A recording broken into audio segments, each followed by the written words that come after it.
நம்ம சிவபித்தன் சேனல் பிடிச்சிருந்ததுன்னா இந்த வீடியோ லைக் பண்ணிட்டு நண்பர்களோட பகிர்ந்துக்கோங்க. திருச்சிற்றம்பலம். திருமலரையா திருவடிகள் போற்றி போற்றி, குருவடியும் திருவடியும் வணங்கி இந்த பதிவை ஆரம்பிக்கலாம். நண்பர்களே, இந்த கோபம் அப்படிங்கிறது, சினம் அப்படிங்கிறது, இந்த வஞ்சகம், பொறாமை, இந்த மாதிரி நிறைய இருக்குது இல்லையா? இது எல்லாமே நம்ம மனதில் ஏற்படக்கூடிய அழுக்குகள் அப்படிங்கிறத முதலில் தெளிவாக தெரிஞ்சுக்கணும். இப்போ நம்ம வீட்டில் சிவபெருமானை குடியிருக்க வைக்கணும் அப்படின்னா வீடு சுத்தமாக இருக்கணும், அதே போல் நல்ல வாசனையானதாக இருக்கணும், அது பார்க்கவே மனது அமைதியாக இருக்கக்கூடிய அளவுக்குள்ள வீடு இருந்தது அப்படிங்கும்போது கண்டிப்பாக அந்த இடத்துல இறைவன் குடியிருப்பார் அப்படிங்கிறத தெரிஞ்சுக்கணும். இப்போ புறத்தையே நம் வீட்டில் சிவபெருமானை இருக்க வைக்க வேண்டும், அவரை குடியிருக்க வைக்க வேண்டும் என்று நினைக்கின்ற அதே சமயத்தில் நம்ம எப்பொழுதுமே ஒரு விஷயத்தில் தெளிவாக இருக்கணும். அப்படின்னா நம் மனதாகிய வீட்டிலும் இறைவன் குடியிருப்பதற்கு ஏற்ற சூழ்நிலைகளை நாமே ஏற்படுத்தி கொள்ளுதல் வேண்டும். இறைவன் சாதாரணமாக எல்லா மனதுக்குள்ளேயும் குடியேறிவிடுவது இல்லை, இருக்கார், இல்லைன்னு சொல்ல, எல்லா உயிருமாக தான் இருக்கிறார். ஆனால் தன்னை அவர் வெளிப்படுத்தி கொள்வதே இல்லை. அதற்கான வாய்ப்பை நாம் எப்பொழுதுமே கொடுத்ததில்லை. உள்ளே இருக்கின்ற இறைவனை வெளிப்படுத்தி கொள்வதற்கான வாய்ப்பை நாம் ஏற்படுத்தி கொடுத்தது இல்லை. இன்னொன்று சொல்லப்போனால் அதற்கு நாம் விரும்புவதும் இல்லை. ஏன்னா கால சூழ்நிலையின் காரணமாக இங்கே வாழ்கின்ற வாழ்க்கைக்கான முக்கியத்துவத்தை கொடுக்கின்றோமே தவிர அதில் தலையாய அன்பு அப்படிங்கிற விஷயத்தெல்லாம் மறந்து போயிட்டோம்.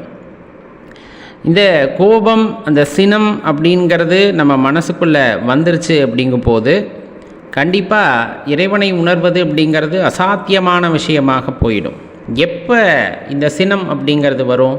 நம்ம மனசில் ஒருத்தர் நம்மளை ஏசிட்டாங்க, தவறாக பேசிட்டாங்க, அவர் என்னை அடிச்சிட்டாங்க, ஒரு மாதிரி என்னை கீழ்த்தரமாக நடத்திட்டாங்க, என்னை ஏமாற்றிட்டாங்க, என்னை தோக்கடிச்சிட்டாங்க, இந்த மாதிரி பல எண்ணங்கள் நம்மை தாக்கும் பொழுது கண்டிப்பாக நம் மனதிலே சினம் அப்படிங்கிறது வந்துடுது. இப்படி எண்ணங்கள் எல்லாம் இருக்கின்றது அப்படிங்கும்போது அவர்களால் கோபத்தையும் வெல்ல முடியாது, அந்த கோபத்திற்கு அடிமையாகி விடுகிறார்கள். அப்போ இந்த மாதிரி எண்ணங்கள் எல்லாம் தன் மனதிலே உதிக்காமல் யார் ஒருவன் பார்த்து கொள்கின்றானோ அந்த மனதானது சலனமில்லாததாக மாறுகிறது. இப்போ யோசிச்சு பாருங்களேன், ஒருத்தரை பற்றி நம்ம குறை சொல்லிக்கிட்டே இருக்கோம், திடீர்னு குறை சொல்கிறத நிறுத்திடுறீங்க. அவன் என்னை திட்டான், அடிச்சிட்டான், கிள்ளிட்டான், இந்த மாதிரி ஏதோ ஒன்று சின்ன பிள்ளைத்தனமாக நம்ம பேசிக்கிட்டே இருக்கிறோம். அது படிப்படியாக குறையுது. ஒரு காலகட்டத்தில் நம்ம யாரை பற்றியுமே கவலைப்படுறது இல்லை. யார் என்ன செஞ்சாலும் பரவாயில்ல, நான் என் வேலையை செஞ்சுக்கிட்டே இருப்பேன் அப்படிங்கிறதுல போகிறீங்க. இறைவனை வழிபடவில்லை என்றாலும் இந்த மாதிரி குணங்கள் இல்லைன்னா, பிற மீது போராமல் இல்லை, பிற மீது கோபம் இல்லை அப்படின்னா யோசிச்சு பாருங்களேன், அந்த மனது எப்படி இருக்கும் அப்படின்னா சலனமில்லாத தெளிந்த மனதாக இருக்கும். அப்போ கிட்டத்தட்ட நீங்கள் வீட்டில் சுத்தப்படுத்தின மாதிரி, இப்போ பூஜை அறையை சுத்தப்படுத்தின மாதிரி எதுவுமே அங்கே இல்லை, ரொம்ப சுத்தமாக இருக்குது. பூஜை அறையை சுத்தமாக வச்சுருந்தா இறைவன் இருப்பார் அப்படின்னு சொல்கிற மாதிரி மனதானது எந்த சலனமும் இல்லாமல் இருக்கும் பொழுது, ரொம்ப அமைதியாக இருக்கும் பொழுது பார்த்திங்க அப்படின்னா அது இறைவன் குடியேறுவதற்கு ஏற்ற இடமாக மாறுகிறது. எல்லாருமே புலம்புறது ஒரு விஷயத்தை தான், அப்பா எங்கே இருக்கார், சிவனப்பா எங்கே இருக்கார், கடவுள் எங்கே இருக்கார். கடவுள் இருக்கிறவங்களும் தேடுறாங்க, இல்லைன்னு சொல்கிறவங்களும் தேடுறாங்க, மறைமுகமாக அவங்களும் தேடுறாங்க. எங்கே காட்டு அப்படின்னு சொல்கிறாங்க இல்லையா, அதெல்லாம் அவங்களும் தேடுறது தானே. தன்னால் இயலாது அப்படிங்கிறதுக்காக மற்றவர்களிடம் கேட்பது, எங்கே காட்டு பார்க்கலாம், அவங்களும் தேடிக்கிட்டு தான் இருக்காங்க. உலகத்தை எல்லாமே பார்த்திங்க அப்படின்னா கடவுளோட அம்சம்தான்.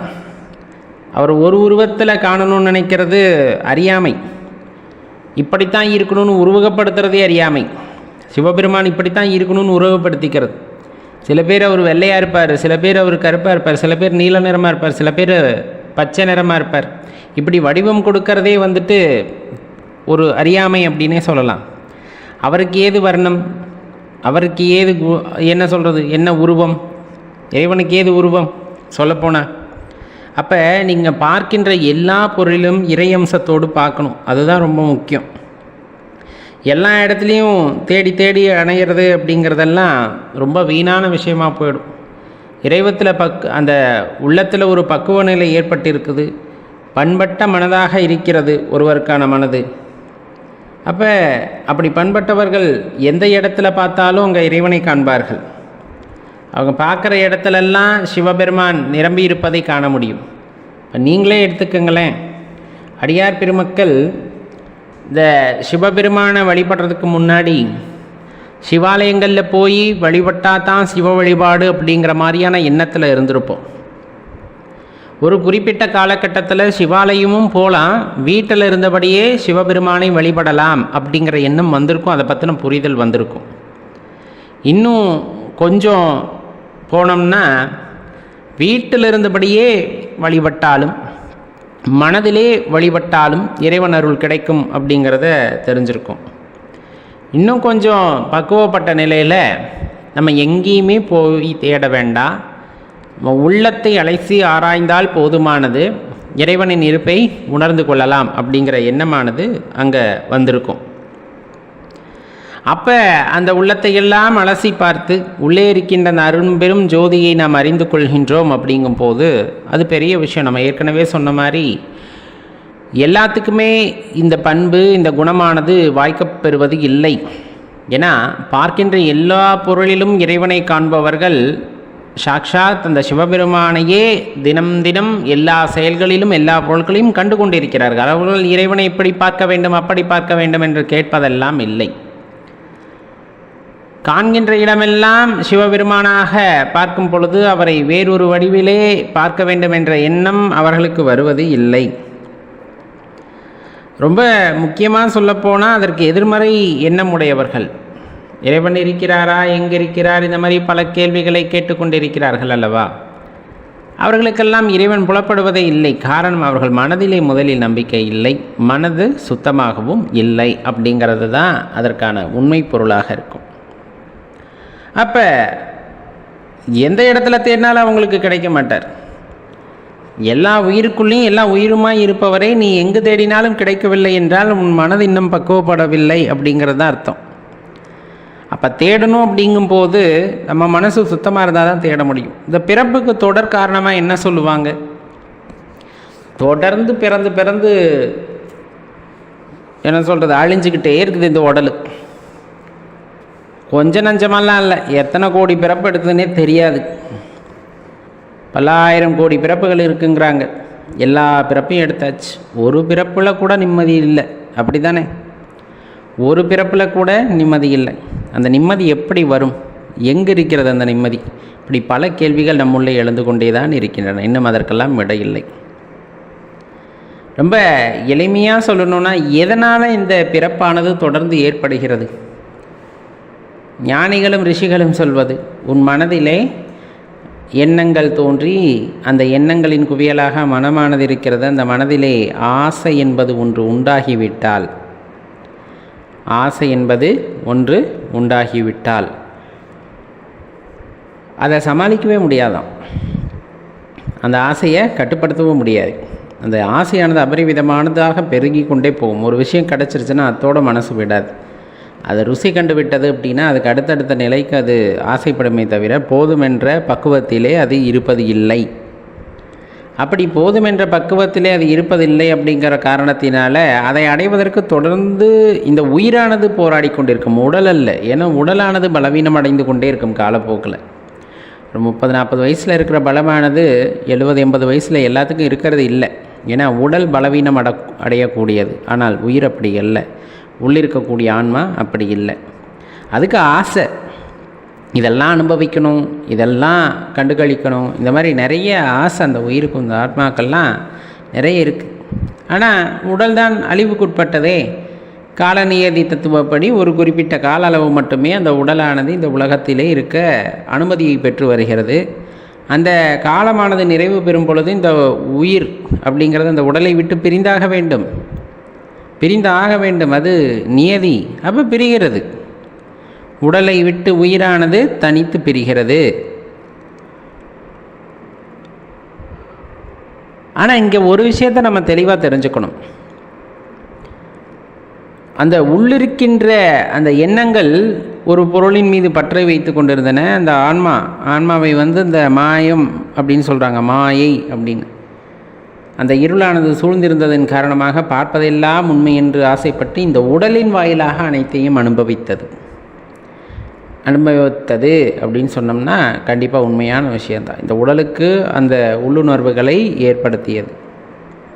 ஆனால் அந்த உயிரானது இன்னும் அதை ஏற்றுக்கொள்ளவில்லை. இன்னும் நான் அந்த விஷயத்தில் திருப்தி அடைந்து விட்டேனா அப்படின்னு கேட்கும்போது அது திருப்தி அடையவில்லை. அப்படிங்கும்போது அது ஒரு ஏக்கமாகவோ குற்ற உணர்ச்சியாகவோ தான் தொடர்ந்து இருக்கின்றன. அதற்கு தகுந்தாற் போல இன்னொரு உடலை அந்த உயிரானது சென்றடைகிறது. ஏன்னா ஏற்கனவே அந்த வேட்கை எப்படி இருக்குது, அந்த வேட்கையானது உண்டாகிவிட்டது. இதை அனுபவிக்க வேண்டும் என்ற ஆசை உண்டாகிவிட்டது. அதை தொடர்ந்து அடைய வேண்டும் என்பதற்காக இன்னொரு பிறப்பையும் அந்த உயிரானது எடுக்கிறது. அப்போ இது ஒரு சுழற்சி. நிற்குமா? இந்த இடத்துல நிற்குமா? ஏன்னா ஆசை இல்லாத மனிதனை பார்க்க முடியுமா? எனக்கு ஆசையே இல்லை அப்படின்னு சொல்லக்கூடிய மனிதர்கள் எத்தனை பேர் எங்கே இருக்கிறார்கள்? தேடி பார்த்தால் கூட அரிதினும் ரொம்ப அரிதாக, ரொம்ப சொற்பமாகவே இருக்கிறார்கள். என்னிடலாம் கைவிட்ட அந்த அளவுக்குள்ள தான் ஆசை இல்லாத மனிதர்கள் வாழ்ந்து கொண்டு இருக்கிறார்கள். இப்போ அந்த ஆசை இல்லாமல் போயிடுச்சு அப்படின்னா பொன் மீது, பொருள் மீது, தன் வாழ்க்கை மீது, இன்னும் நீங்கள் என்ன மீது வேணாலும் போட்டுக்கலாம், எது மேலேயும் ஒரு ஆசை வந்துருச்சுன்னா அந்த பிறப்பானது தொடரக்கூடியது அப்படிங்கிறத தெரிஞ்சுக்கணும். அது ஒரு முற்று பெறாது, நிறைவு பெறாது, முக்தி அடைய முடியாது, வீடு பேறு அடைய முடியாது, மோட்சத்தை அடைய முடியாது. இந்த மாதிரி எந்த வார்த்தைகளில் வேணாலும் சொல்லிடலாம். ஆனால் அதற்கான தாற்பயம் ஒன்று தான். இந்த ஆசை அப்படிங்கிறத விட்டொழித்தால் தவிர நம்மால் அந்த பிறப்பை நிறுத்திவிட முடியாது அப்படிங்கிறது. அதுக்கும் இறைவனின் கருணை வேண்டும். சிவபெருமான் கருணை கண்டிப்பாக தேவை. பிறப்பாக இருக்கிறதுக்கும் பிறப்பாக இருக்கக்கூடியது யார்? சிவபெருமான் தான். அப்போ அதுக்கு அவர் காரணம் காமிச்சா மட்டும்தான் இது சாத்தியம் அப்படிங்கிறத தெரிஞ்சுக்கணும். சிவாய நம. தேடும் திசையட்டும் ஜீவன் உடல் உயிர் கூடும் பிறவி குணம் செய்த மானந்தி ஊடும் அவர் வமது உள்ளத்தினுள் நின்று நாடும் வழக்கமும் நான் அறிந்தேனே. இதோட பொருளை உணர்ந்து கொள்ளுதல் வேண்டும். அதுதான் ரொம்ப முக்கியமான விஷயம். இப்போ நமக்குள்ள பல ஐயப்பாடுகள் இருக்கும். அதுலேயும் குறிப்பாக பார்த்தீங்கன்னா இறை மறுப்பாளர்கள் இறையை மறுத்து பேசி கொண்டே இருக்கிறார்கள். அப்படிங்கும் போது என்ன இப்படி பேசுகிறாங்க, நம்ம இறைவனை மீண்டும் மீண்டும் ஞாபகப்படுத்தி கொண்டே இருப்போம். ஒரு வகையில் அவர்களுக்கு நாம் நன்றி தான் சொல்ல வேண்டும் என்று வைத்துக்கொள்ளுங்கள். அப்போ இந்த இருப்பு அப்படிங்கிறத பற்றி பேசணுன்னா, இப்போ இறைவனுக்கு பெயர் வைக்கின்றோம் அப்படின்னா சிவன், சிவம், சிவபெருமான், முருகன், இந்த மாதிரி நம்ம நிறைய பெயர்களை வைத்து கொண்டு போகின்றோம். யாருக்கு அப்படின்னா அந்த பரபிரம்மத்திற்கு. இதில் தெளிவாக தெரிந்து கொள்ள வேண்டிய விஷயம், இருப்பை சந்தேகப்படலாமா அப்படின்னா சந்தேகப்படலாம், தவறே கிடையாது. ஏன்னா நம்ம ஒன்று சொல்கிறோம் அப்படின்னா அதை அப்படியே எடுத்துக்கிட்டாலும் அதில் ஒரு புரிதல் இருக்காது கண்டிப்பாக. அப்போ சந்தேகம் கொள்ள வேண்டும், தவறே இல்லை. ஆனால் அந்த சந்தேகத்தை தெளிய முயற்சிக்கின்றோமா அப்படின்னா அதுதான் இங்கே நிறைய இறைமறைப்பாளர்களிடம் இல்லை. பல கேள்விகளை மட்டும் கேட்கிறார்களே தவிர, அதையும் நம்மிடம், எது கற்றறிந்த அறிஞர்களிடம், உணர்ந்த ஞானிகளிடம் சென்று அந்த கேள்வியை கேட்டு தெரிந்து கொள்ள வேண்டும் என்ற ஆவல் எல்லாம் அவர்களுக்கு கிடையாது. அவர்களை பொறுத்த வரையிலே என்னன்னா, நமக்கும் இன்னும் அந்த தெளிந்த அறிவு இல்லாததன் பொருட்டு நம்மிடம் அந்த வினாக்களை எழுப்பி கொண்டே இருப்பார்கள். அந்த வினாவை யாரிடம் கேட்க வேண்டும் என்று இருக்கிறதல்லவா. இப்போ இயற்பியலை படித்த ஆசிரியரிடம் சென்று இயற்பியல் சம்பந்தமான வினாக்களை கேட்கும் பொழுது அதற்கான விடை கிடைக்கக்கூடும். உயிரியல் படித்த நபரிடம் அல்லது மருத்துவரிடம் போய் உடல்நிலை இப்படி இருக்கிறதே என்னவென்றால் அதற்கான விடை கிடைக்கக்கூடும். மாறாக இப்போ அந்த மருத்துவம் சார்ந்த சில சந்தேகங்களை பொறியியல் படுத்தவரிடம் சென்று கேட்கும் பொழுது அவர் எழுப்புகின்ற வினா சரியானதாக இருக்கும். இதற்கு பதில் இல்லையே அப்படிங்கிற மாதிரி அந்த கேள்வி எழுப்பவர் நினைத்து கொள்வார். இதற்கு தெரியவில்லை என்றால் நீ முட்டாள் என்றும் சொல்லிவிடுவார். இன்னொன்று, இது பொதுவான கருத்து, இது ஒன்றும் உண்மை இல்லை அப்படிங்கிற மாதிரி நம்ப வைத்து விடுவார்கள். இது எப்போவுமே உள்ளது தான். இதுதான் இன்றைக்கி இருக்கக்கூடிய அந்த இறை மறுப்பாளர்கள் பேசி கொண்டிருக்கிறார்கள், உணராது. ஏன் இப்போ அவங்கள சாடுகின்றோம் அப்படின்லாம் இல்லை. உண்மையாக இறை மறுப்பாளர்கள் அப்படிங்கிறவங்க இந்த ஆன்மீகவாதிகளுக்கு ஒரு வரப்பிரசாதம். ஏன்னு நான் சொல்கிறேன். இப்போ ஒரு கேள்வி எழுகிறது அப்படிங்கும் போது அந்த கேள்வியை யாரிடம் கேட்க வேண்டும் என்று தெரிந்து கேட்க வேண்டும். அதுதான் அவர்கள் முதலில் தெரிந்து கொள்ள வேண்டிய விஷயம். ஆன்மீக குருமார்களை முறையாக பயிற்சி செய்து அதிலே ஒரு நிலையை அடைந்தவர்கள் பெரும்பாலும் பேசுவதில்லை. இப்போ அங்கே தான் பிரச்சனை. கேள்வி கேட்டால் பதில் கிடைப்பதில்லை. ஏன்னா அவங்க எல்லாமே தெரிந்து இதை சொன்னாலும் ஏற்றுக்கொள்ளக்கூடிய பக்குவம் இவர்களிடத்தே இல்லை என்று தெரிந்து கொண்டு அவர்கள் யாரிடமும் பேசுவதில்லை. அப்போ முறையான ஆசிரியரிடம் சென்று கேட்டாலும் கூட அதற்கு பதில் இல்லை அப்படிங்கிற மாதிரியான நகைப்புக்கு அவர்கள் சென்று விடுகிறார்கள். அது உண்மை அல்ல. எந்த பொருளை யாருக்கு உரைக்க வேண்டும் என்று அவர்களுக்கு தோன்றுகிறதோ அதைத்தான் கூறுவார்கள். நம்ம ஒரு 100 வரிகளில் கேட்கக்கூடிய கேள்விக்கு ஒரே ஒரு வார்த்தை பதிலாக இருக்கும். அதை தந்துவிட்டு போயிடுவோம். அதை புரிந்து கொள்ள அளவிற்கு நாம் பக்குவப்பட்டிருக்கிறோமா, அறிவில் தெளிந்திருக்கிறோமா அப்படிங்கிறத தெளிவாக தெரிஞ்சுக்கணும். சரி, இருக்கட்டும். இப்போ ஏன் இதை பற்றி நம்ம பேசுகிறோன்னா, இறை மறுப்பாளர்கள் மட்டுமல்ல, நமக்குமே இந்த சிந்தனை வேண்டும். ஏன்னா சந்தேகம் வர வேண்டும், கேள்விகள் எழுப்பப்பட வேண்டும் எந்த ஒரு விஷயத்திலும். இன்னொன்று, இந்த கேள்விக்கான விடையை பிறரிடமிருந்து எதிர்பார்ப்பதற்கு பதிலாக நாம் தேடி அலைய வேண்டும். தேடுதல் அப்படிங்கிறது உள்ளே மட்டுமல்ல, புறத்தேவும் அகத்தேவும் இருக்க வேண்டும். நாம ஒரு விஷயத்தை தேடி அறிந்து கொள்ளும் பொழுது அதில் தான் நமக்கு ஒரு உண்மையான பிடிப்பு ஏற்படுமே தவிர, பிறர் சொல்ல நாம் கேட்கும் பொழுது நம் மனது அதற்கு ஒவ்வாது. ஏதோ நாம் கேட்டுவிட்டோம், அவர்கள் சொல்ல வேண்டும் என்று சொல்லிவிட்டார்கள் என்றுதான் அந்த மனது ஏற்றுக்கொள்ளுமே தவிர, அதை உணர்ந்தால் மட்டுமே அது சரியான பதில் என்பதை அது உணர்ந்து கொள்ளும், தெரிந்து கொள்ளும். அதனால தான் சொல்கிறது, எந்த ஒரு வினா எழுந்தாலும் அதற்கான விடையை நீங்கள் தேடி அலைய வேண்டும். பல இடங்களில் கேட்டு தெளிதல் வேண்டும். பல பதில்கள் கிடைத்தாலும் அதிலே உள்ளார்ந்து உணர்ந்து இதில் தான் உண்மை என்பதை நம் மனது ஏற்றுக்கொண்டால் தான் அது பதிலாக ஏற்றுக்கொள்ளும். அது இறைவன் அதற்கான வழியை காட்டுவார். ஏன் இப்போ சொல்கிறோம்? இப்போ இந்த ஆன்மாக்கள் இருக்கு இல்லையா, ஆன்மாக்கள்னால் யார்? இந்த உடலா? இப்படி நிறைய கேள்விகள் கேட்டு போவாங்க. நீ யார் அப்படின்னு கேட்டால் அதுக்கு நிறைய விளக்கம் சொல்லுவாங்க. அதெல்லாம் கிடையாது, உள்ளே இருக்கான்ற ஆன்மா அப்படிங்கிற மாதிரி போவாங்க இல்லையா. இந்த ஆன்மா அப்படிங்கிற விஷயத்தை பற்றி பெரிதாக நமக்கு என்ன தெரிந்திருக்கும் அப்படின்னா, ஆன்மாங்கிறது ஒன்று உடலுக்குள்ளே இருக்குது அப்படிங்கிற மாதிரியான எண்ணம் உண்டு. சரி, இந்த ஆன்மா எப்படி இந்த உடலில் சேர்ந்தது? இந்த உடலில் இந்த ஆன்மா எப்படி சேர்ந்தது? இந்த உயிர் எப்படி இந்த உடலில் சேர்ந்தது? யோசிக்கணும்ல. இது பெரிய கேள்வி தானே. ஏன்னா நிறைய பிறப்புகள் இருக்கின்றன, பல லட்சம் பிறப்புகள் இந்த உலகத்தில் இருக்கின்றன. எது வேணாலும் எடுத்துக்கோங்க. நீங்கள் மீனாக பிறந்திருக்கலாம், நாயாக பிறந்திருக்கலாம், குரங்கா பிறந்திருக்கலாம், புல் பூடு மரம், இந்த மாதிரி நிறைய பிறவிகள் இருக்கின்றன. அந்த மாதிரி உருவ அமைப்புகளெல்லாம் விட்டுவிட்டு மனித பிறவியிலே உங்களுக்கு கிடைக்கப்பெற்ற அந்த உருவத்திலே இந்த ஆன்மா, இந்த உயிரானது எப்படி குடிகொண்டது? இதற்கு யார் காரணம்? முதலில் அறிவியலால் விளக்க முடியுமா? ஆன்மா என்ற ஒரு விஷயத்தை அவர்கள் ஏற்றுக்கொள்வதில்லை என்றாலும், இந்த உயிரான இந்த உடலை எப்படி தேர்ந்தெடுத்தது என்பதை யாராவது விளக்க முடியுமா? முடியாது. இப்போ ஏதோ ஒரு காரணம், ஏதோ ஒரு சக்தி, இந்த உடலையும் உயிரையும் இணைக்கக்கூடிய சக்தி அப்படின்னு ஒன்று இருந்திருக்கணும்ல. அது யாருனால முடியுமா? நந்தினால மட்டும்தான் முடியும். அது அவ்வளவு சாதாரண விஷயமும் அல்ல. அவ்வளவு சாதாரண விஷயம் அல்ல. இந்த கூட்டுடன் அந்த உயிர் இணைவது அப்படிங்கிறது அவ்வளவு சாதாரண விஷயம் அல்ல. கர்ம பலனை பற்றி நிறைய சொல்லுவோம். கர்ம பலன் அப்படிங்கிறது அவரவர் சுமந்து கொண்டு வருகின்றோம், சுமந்து கொண்டு போகின்றோம். அதிலெல்லாம் மாற்று கருத்து இல்லை.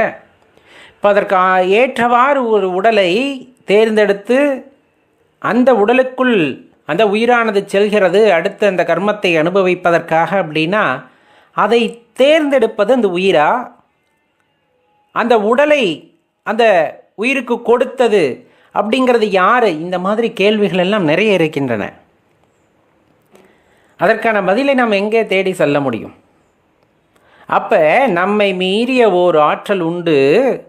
அவ்வாற்றலானது இந்த பொருத்தத்தை ஏற்படுத்துகிறது. இந்த உயிருக்கு இந்த உடல் அப்படிங்கிற பொருத்தத்தை ஏற்படுத்தி அதை பிணைக்கின்றது. அப்போ பிணைக்கக்கூடிய ஒரு ஆற்றல் தேவை அல்லவா? பிணைக்கக்கூடிய ஒரு ஆற்றல் தேவை அல்லவா? அதை தான் நாம் பரபிரம்மம் என்று கூறுகின்றோம். நம்ம தீத சக்தி, நம்மை மீறிய ஆற்றல், இயற்கை, இந்த மாதிரி பல பெயர்களில் அழைக்கின்றோம். நாம் அந்த இறைவனை சிவபெருமான் என்று அழைக்கின்றோம். ஒரு விஷயத்தை தெரியலன்னா அப்படியே விட்டுட்டு போயிட முடியுமா? ஒரு விஷயத்தை நம்மால் அறிந்து கொள்ள முடியவில்லை என்றால் அதை அப்படியே இது ஒரு மூட நம்பிக்கை, இது யாருக்கும் தெரியாது, வராதுன்னு விட்டுட்டு போயிட முடியுமா? தேடி அறிந்து கொள்ள வேண்டும் அல்லவா? எத்தனை பேர் முயற்சி செய்கின்றோம்? எத்தனை பேர் உணர்ந்து கொள்ள வேண்டும் என்று துடைக்கின்றோம்? அதுதான் இங்கே கேள்வியே. ஏன்னா இப்போ இந்த உடலில் ஆன்மா இருக்குது. இந்த ஆன்மாவையும் உடலையும் இணைத்தது ஒரு அற்புத சக்தி. அந்த சக்தியை பற்றி நம்ம நினைக்கிறதே இல்லை. அது யார் அப்படின்னு நம்ம தேடுறதில்லை, அது வழிபடுறதில்லை. இந்த மாதிரி நிறைய பேர் இருக்கத்தான் செய்கிறாங்க. இப்போ தன்னை நினைத்தாலும் நினையாமல் இருந்தாலும் அவர்களுக்குள்ளே இருந்து அவர்களுக்கு அருள் செய்கின்றவன் இறைவன். இல்லைன்னு சொல்ல முடியுமா? இல்லைன்னு சொல்ல முடியுமா? தன்னை வழிபடுவர்களுக்கு மட்டும்தான் சிவபெருமான் வந்துட்டு அருள் செய்கிறார் என்று சொல்ல முடியுமா? கிடையாது. தன்னை நினைத்தாலும் நினையாவிட்டாலும் தன் குழந்தைகளை சமமாக பாவித்து யார் யாருக்கு என்னென்ன செய்ய வேண்டுமோ அதை சரியாக செய்து அருள் புரிகின்றவன் யார் என்றால் சிவபெருமான். அந்த உடலையும் உயிரையும் இணைக்கத் தெரிந்த இறைவனுக்கு உனக்கு அருள் புரிய தெரியாதா? உனக்கு என்ன செய்ய வேண்டும் என்று தெரியாதா? நீ மறுத்தாலும், நீ இல்லை என்று சொன்னாலும், கடவுளே இல்லை என்று நீ வாதாடினாலும் உன்னையும் தன் குழந்தையாகத்தான் இறைவன் பாவிக்கின்றார். அப்படித்தான் உங்களை அரவணைத்தும் செல்கின்றார். அதை அடிப்படையில் புரிதல் வேணும். அடிப்படையில் புரிதல் வேணும். அப்போ இந்த இடத்துல என்னன்னா, அவர்கள் உள்ளத்திலே அவர் மறைந்திருந்து, ஏன்னா நம்ம வெளிப்படுத்திடுவோம் இல்லையா, நம்ம சரணடைந்துடும், எல்லாமே அவர் தான் அப்படின்னு சரணடைந்துடும். அப்போ நம்ம வெளிப்பாடாக தெரிஞ்சிடும். அவங்க அப்படி இல்லை, இல்லைன்னு சொல்லிக்கிட்டே அவர் பேரை நம்மளை விட அவங்க தான் அதிகமாக சொல்லுவாங்க. இறைமறுப்பாளர்கள் பார்த்தீங்கன்னா, கடவுள் இல்லவே இல்லை, இங்கே இருக்காரா அங்கே இருக்காரான்னு நம்ம ஒரு நாளைக்கு 100 தடக்க இறைவனோட திருநாமத்தை சொல்கிறோம்னா அவங்க ஒரு நாளைக்கு 1000 தடக்க சொல்லுவாங்க. என்ன நம்ம புகழ்கிற மாதிரி சொல்லுவோம், அவங்க இகழ்கிற மாதிரி சொல்லுவாங்க. இங்கே என்ன முக்கியம்னா அந்த பெயர், அந்த இறைவனின் பெயர். நம்ம சிவபெருமான் அப்படின்னு சொல்கிறோம் அப்படின்னா, சிவபெருமான் வல்லவர் அப்படின்னு நம்ம சொல்கிறோம், நல்லவர் அப்படின்னு சொல்கிறோம், அன்பானவர் அப்படின்னா அவங்க அதுக்கு பக்கத்தில் வேறு வார்த்தைகளை சேர்த்துப்பாங்க. ஆனால் அந்த இடத்துல முக்கியம் என்ன அப்படின்னா அந்த திருநாமம். அந்த திருநாமம். இறைவன் இருக்கிறார் நம்ம சொல்லுவோம், இறைவன் இல்லைன்னு அவங்க சொல்கிறாங்க. 2 இடத்துலையும் இறைவன் அப்படிங்கிறவர் இருக்கார். அந்த வார்த்தை இருக்கிறது அல்லவா, அதுவே அவர்களுக்கு பேராற்றலை பெற்று தருகிறது. அப்போ அந்த இடத்துல மறைந்திருந்து நம்ம தான் சொல்கிறோம்ல, மறைத்தல் அப்படின்னு ஒரு தொழிலும் உண்டு. படைத்தல், காத்தல், அழித்தல், மறைத்தல், அருளல். அப்போ அந்த இடத்துல மறைந்திருந்து அந்த மாயையால் கட்டுண்டவர்களுக்கெல்லாம் அவர்கள் தெரிவதில்லை. இருந்தாலும் மறைந்திருந்தாலும் அவர்களுக்கான அருளை இறைவன் செய்கின்றார். இல்லடைந்தானுக்கும் இல்லாது ஒன்றில்லை, இல்லடைந்தானுக்கு இறப்பதுதான் இல்லை, இல்லடைந்தானுக்கு இமையவர் தாமுவார், இல்லடைந்தானுக்கு இல்லாததில்லானையே. இதில் நமக்கு உள்ள ஐயப்பாடு அப்படின்னு இல்லை, அனைவருமே அறிந்து கொள்ள வேண்டிய ஒரு விஷயம் அப்படின்னா, இப்போ இறைவனை நாம் நாடி செல்கின்றோம். இறைவனை பிரித்து பார்க்க முடியாது. பரம்பொருளும் அம்மையும் இணைந்து ஒரு பேராற்றல் அப்படிங்கிறது உணர்வர். இதில் முக்கியமாக நாம் அறிந்து கொள்ள வேண்டிய விஷயம் என்னவென்றால், எந்த இடத்தில் இறைவன் வாசம் செய்வார் அப்படின்னு ஒரு கேள்வி கேட்டால், எந்த இடத்துல தூய்மை குடிகொண்டிருக்கிறதோ, சத்தியம் குடிகொண்டிருக்கிறதோ, உண்மை குடிகொண்டிருக்கிறதோ அந்த இடத்திலே இறைவன் குடிகொள்வார். இப்போ மனிதராகப்பட்டவர்கள் மனதிலே வஞ்சனை, கோபம், மதம், ஆச்சரியம் போன்ற அந்த அழுக்குகள் எல்லாம் இல்லாமல் அந்த உள்ளமானது ரொம்ப தூய்மையாக இருக்கும் பொழுது அந்த இடத்தில் இறைவனே நாடி வந்து குடியேறுவார் அப்படின்னு சொல்லப்படும். இறைவனே நாடி வந்து குடியேறுவார். உள்ளம் பெருங்கோவில்னு சொல்கிறாங்க இல்லையா, அந்த உள்ளமானது பெருங்கோவிலாக எப்பொழுது மாறுகிறது என்றால், உள்ளமானது கள்ளம் கபடமில்லாமல் சுத்தமாக இருக்கும் பொழுது அது உள்ளம் பெருங்கோவிலாக மாறுகிறது. ஏன்? இறைவனே நாடி வந்து அங்கு குடிகொள்கின்றார். எந்த அடியார் உள்ளத்திலே இறைவன் தானாக தேடி வந்து குடிகொள்கின்றாரோ அவர் யாரிடமும் சென்று எதையும் யாசகம் பெற வேண்டிய அவசியமில்லை. ஒரு விஷயம் உங்களுக்கு தேவைப்படுது, ஏன்னா எல்லாத்துக்குமே இருக்கிற பயம் அது தானே. இப்போ ஆன்மீகத்துக்குள்ளே போகிறோம் அப்படிங்கும்போது சாப்பிட்றதுக்கு சாப்பாடு, வாழ்கிறதுக்கு வாழ்க்கை, சில இடங்களில் பணங்கள் தேவைப்படுமே, இதெல்லாம் எப்படி வரும் அப்படிங்கிற ஐயப்பாட்டின் காரணமாக யாருமே முழுமையாக அந்த ஆன்மீக வாழ்க்கையிலே செல்ல தயங்குகிறார்கள் என்றால் அது ஒரு முதன்மையான காரணம். அதில் மாற்றுக்கிறதே இல்லை. ஆரம்ப காலகட்டத்தில் எல்லாமே அப்படித்தான் இருக்கும். இப்போ தெளிவாக தெரிந்து கொள்ள வேண்டிய விஷயம், ஒரு மனிதனின் உள்ளமானது தூய்மையாகிறது, அங்கு இறைவனே நாடி வந்து குடிகொள்கின்றார். அப்படிங்கும்போது அவர்கள் எல்லா பொருளும் வாய்க்கப்பெற்றவர்களாகவே கருதப்படுவார்கள். எல்லா பொருட்களும் வாய்க்கப்பெற்றவர்களாகவே கருதப்படுவார்கள். ஏது அவர்களுக்கு தேவைப்படுகிறதோ, எந்த பொருளானது அவர்களுக்கு தேவைப்படுகிறதோ அந்த பொருள் அவர்களை வந்தடையும் அப்படிங்கிறதும், அதே போல் எனக்கு ஒரு பொருள் தேவைப்படுகிறது என்றால் அந்த உள்ளத்திலே இறைவன் குடிகொண்ட பின்னர் நான் யாரிடமும் சென்று யாசகம் கேட்க வேண்டிய அவசியமில்லை அப்படிங்கிறதையும் இந்த இடத்துல தெளிவாக புரிந்து கொள்ள வேண்டும். ஏன்? அந்த யாசகம் கேட்பதற்காக ஒரு சூழ்நிலையை இறைவன் எப்பொழுதுமே ஏற்படுத்துவதில்லை அப்படிங்கிறத நம்ம தெளிவாக தெரிந்து கொள்ள வேண்டியது இருக்கிறது. உள்ளமானது பெருங்கோவிலாக இறைவன் குடிகொண்டுள்ள பெருங்கோவிலாக மாறிவிட்ட பின்னர் தேவர்களுடன் கூட அவர்களை வந்துட்டு ஒப்பிட முடியாது. அதனினும் பெரிய ஒரு இடத்தை அவர்கள் பெறுகிறார்கள். எதுவுமே யாரிடமும் கேட்க தேவையில்லை. எதுவுமே யாரிடமும் கேட்க தேவையில்லை. ஏன்னா பூர்த்தி அடைந்தவர்களாக இருப்பார்கள். உள்ளத்திலே சிவபெருமான் எழுந்தருளி விட்டார், அவர்கள் பூர்த்தி அடைந்தவர்களாக ஆகிவிடுகிறார்கள், நிறைவடைந்தவர்களாக மாறிவிடுகிறார்கள். அவர்கள் எதையும் எதற்காகவும் யாரிடமும் கேட்க வேண்டிய அவசியமோ யாசகம் பெற வேண்டிய என்ற நிர்பந்தமோ கிடையாது. அவன் உலகத்திலே அனைத்து சுகங்களையும் அடைந்தவனாகவே அவன் கருதப்படுகின்றான். யார் ஒருவர் உள்ளம் வெண்மையாக தூய்மையாக அன்புடையதாக இருக்கிறதோ அந்த உள்ளத்தை நாடி இறைவன் வந்து குடியேறுகின்றார். ஒரு முறை அவர் குடியேறிவிட்டார் என்றால் அந்த உள்ளமானது கோவிலாக மாறுகிறது, இந்த உடலும் கோவிலாக மாறுகிறது. அப்படி மாறிய பின்னர் அந்த நபர் யார்? அந்த கோவிலாக மாறியதை உடல் அதற்கு ஒரு தற்காலிகமாக சொந்தக்காரராக இருந்த அவர் யாரிடமும் எதையும் கேட்டு பெற வேண்டிய அவசியமில்லை. யாரையும் எவரிடமும் கேட்டு பெற வேண்டிய அவசியமில்லை என்பதை தெளிவாக புரிந்து கொள்ள வேண்டும். எது அவருக்கு தேவைப்படுகிறதோ அதை இறைவன் நல்குகிறார்.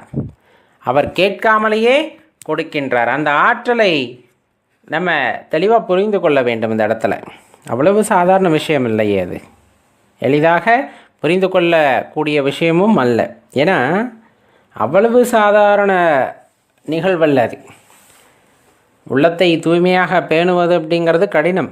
அவ்வாறு பேணி நாம் ஒரு நிலையை அடைந்து விட்ட பின்னர் இறைவனே வந்து அங்கு குடியேறுகின்றார் என்றால் அது எவ்வளவு பெரிய அற்புதமான விஷயம். அப்படி ஒரு வாய்ப்பை இறைவன் இந்த ஜென்மத்திலே நமக்கு கொடுக்கின்றார் என்றால் அது எவ்வளவு பெரிய விஷயமாக இருக்கும் என்று எண்ணி பாருங்கள். பல பேத்துனால இறைவனுடைய திருநாமத்தையே சொல்ல முடியலை. பல ஆயிரம் கோடி பேர் பிறந்தட்டாலும் வாழ்ந்தட்டாலும் எல்லாராலும் வந்து சிவநாமத்தை சொல்லிவிட முடிவதில்லை. அவர்களுக்கு அந்த வாய்ப்பும் கிடைப்பதில்லை. ஒருவர் சிவநாமத்தை தொடர்ந்து சொல்லி கொண்டிருக்கின்றார் அப்படிங்கும் போதே அது அவருக்கு கிடைத்த வரம். அந்த நாமத்தை சொல்லி ஒரு வரம் வாங்க வேண்டும் என்ற அவசியம் அவருக்கு கிடையாது. இந்த பஞ்சாட்சர மந்திரத்தை சொல்வதென்பதே ஒரு வரம். அந்த வரத்தை இறைவன் நமக்கு நல்கியிருக்கிறார் அப்படிங்கும்போது அதுவே பெரிய பெருமை மிக்க ஒரு செயலாக கருதப்படுகிறது. இப்போ இந்த உள்ளத்திலே இறைவன் வந்து குடிகொண்டு விட்ட பின்னர், இந்த உடலானது கோவிலாக மாறிய பின்னர், இந்த உடலில் உள்ள ஆன்மா இன்னொரு பிறப்பெடுக்க வேண்டும் என்ற எண்ணத்தை விடுத்து அந்த இறைவனுடைய கலந்துவிட வேண்டும் என்ற எண்ணத்திற்கு செல்கின்றது. மாறாக இந்த உள்ளத்திலே குப்பையை கொட்டி கொண்டு வைத்திருக்கும் பொழுது அது குப்பை கிடங்காக மாறும் பொழுதுல அதில் ஆசா பாசங்கள் மதம் ஆச்சரியங்கள் எல்லாம் தோன்றும் பொழுது இந்த உலகத்தில் இருக்கும் எல்லாம் எனக்கு சொந்தமானது, எல்லாம் எனக்கு தேவை என்கின்ற எண்ணமானது தொடர்ந்து அங்கே குடியேறிக்கொண்டே இருக்கும் பொழுது குப்பையாக மாறுகிறது அந்த உள்ளம். உள்ளமானது குப்பையாக மாறுகிறது. அப்போ அதோட விளைவு என்ன ஆகுது அப்படின்னு பார்த்தோன்னா, தொடர்ந்து பிறக்க வேண்டும், தொடர்ந்து இறக்க வேண்டும். இது ஒரு வாழ்க்கையோட ஒரு வட்டமாகவே மாறிப்போகின்றது. தொடர்ந்து பிறக்க வேண்டும், தொடர்ந்து இறக்க வேண்டும் என்று. பிறப்பது இறப்பது, பிறப்பது இறப்பது, இப்படியே ஓடிடும். இந்த காலகட்டத்தில் இறைவனை உணர்வதற்கு என்ன முயற்சி செய்ய போகிறோன்னா ஒன்றுமே முயற்சி செய்ய போவதில்லை. எப்போ இந்த உள்ளமானது குப்பையை கொட்டி வைக்கக்கூடிய குப்பை கிடங்காக இருக்கும் பொழுது இதுதான் தொடர்ந்து நடக்கும். பிறக்கணும், வாழணும், இறக்கணும், பிறக்கணும், வாழணும், இறக்கணும். இந்த குப்பைகளையெல்லாம் களைந்து அதை ஒரு தூய்மையான இடமாக மாற்றும் பொழுது இறைவனே நாடி வந்து அங்கு குடியேறுவார். இறைவனே நாடி வந்து குடியேறுவார். ஏன்னா அன்பின் உருவமாக நீங்கள் மாறிவிட்டீர்கள் அல்லவா. எந்த இடத்தில் அன்பானது நிறைந்திருக்கிறதோ, எந்த இடத்தில் அன்பிற்கு எங்குமே பஞ்சமில்லாமல் இருக்கிறதோ அந்த இடத்தில் சர்வேஸ்வரன் குடியேறுகின்றார். அந்த இடத்திலே சர்வேஸ்வரன் குடியேறுகின்றார். அப்பொழுதுதான் நம்மால் அதை உணர்ந்து கொள்ளவும் முடிகிறது. அப்போ தெளிந்த ஞானியர்கள், அன்பின் வடிவமாக மாறியவர்கள் உள்ளத்திலே கோவில் கட்டி இறைவனை தினம் தினம் தாலாட்டு பாடி அனுஷ்டானம் செய்து ஆராதித்து வருகின்றனர். அந்த உடலையே கோவிலாக்கி. அப்படித்தானே நம்ம உடலுமே உள்ளிருக்கின்ற இறைவனுக்கு கோவிலை கட்டி வைத்து விட்டோம். அவர் உள்ளே வந்தாரா இல்லையா என்றால், இன்னும் வரவில்லை என்றால் இன்னும் குப்பை மண்டி கிடக்கிறது என்ற அர்த்தம். இந்த உடலிலே குப்பை தொட்டியை வைத்து கொண்டிருக்கின்றோம் என்ற அர்த்தம். மதம், ஆச்சரியம், ஆணவம், கண்மம், இந்த மாதிரி எல்லா விஷயங்களை எடுத்துக்கிட்டாலும் அந்த மல அழுக்குகளை நாம் போக்காத வரையிலே இறைவன் வந்து குடியேறினாலும் அதன் அருமையை நாம் புரிந்து கொள்ள மாட்டோம்.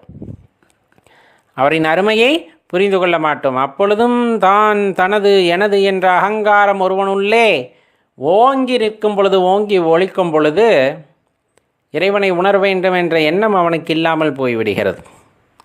அப்போ அந்த எண்ணம் வர வேண்டும் அப்படின்னா அன்பின் வடிவாக, அன்பு மயமாக ஒருவர் மாறும் பொழுது மட்டுமே இறைவனை அடைய வேண்டும் என்ற எண்ணமும், இறைவனை உணர வேண்டும் என்ற எண்ணமும் ஒருவருக்குள்ளே உண்டாகும். மாறாக இந்த எண்ணம் எதுவும் உண்டாகாத போது, இறைவனை அடைய வேண்டும், இறைவனை உணர வேண்டும் என்ற எண்ணம் உண்டாகாத பொழுது குப்பை மண்டிய குப்பை கிடங்காகவே மனதும் உள்ளமும் கிடந்து அழிந்தழிந்து போகும். அப்படிங்கிறது தான் நிதர்சனமான உண்மை என்பர்களே. அப்போ நம்ம என்ன செய்யணும்?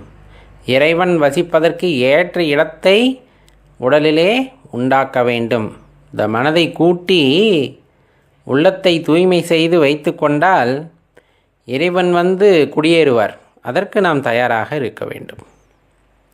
அப்படி இருந்துவிட்டால் இந்த வாழ்க்கையானது இனிமையாக மாறும் அப்படிங்கிறதுல எந்த மாற்று கருத்தும் இல்லை என்பர்களே. ஓம் நம சிவாய்.